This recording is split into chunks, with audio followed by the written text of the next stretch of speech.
Think about the difference between texting your best friend and emailing a potential boss. You wouldn't use emojis in a job application, right? That's not just about being formal or informal, it's about strategy. If register is the outfit your language wears for an occasion, then tone is the expression on its face. Is it a serious business suit or casual weekend clothes? Is it smiling or is it scowling? We used to think of this as a simple switch, but it's more like a sound mixing board with three main dials. First, the field. What are you talking about? Law and medicine have their own jargon. Second, the tenor. Who are you talking to? You speak differently to your CEO than your intern. And third, the mode. How are you communicating? A polished essay is miles away from a spontaneous text message.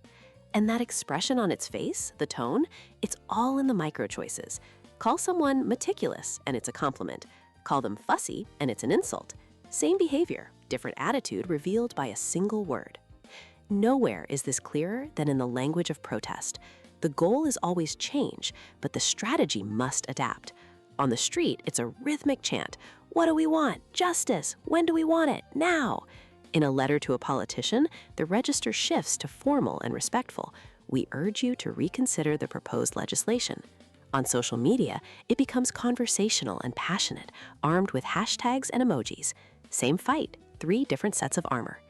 This skill is called code switching. It isn't about being fake, it's about being effective. Getting it wrong, using a street chant in a formal letter, means your message gets dismissed. Mastering this transforms your writing from merely correct to truly compelling. You stop being someone who just uses words and become a linguistic artist, able to move, persuade, and inspire any audience.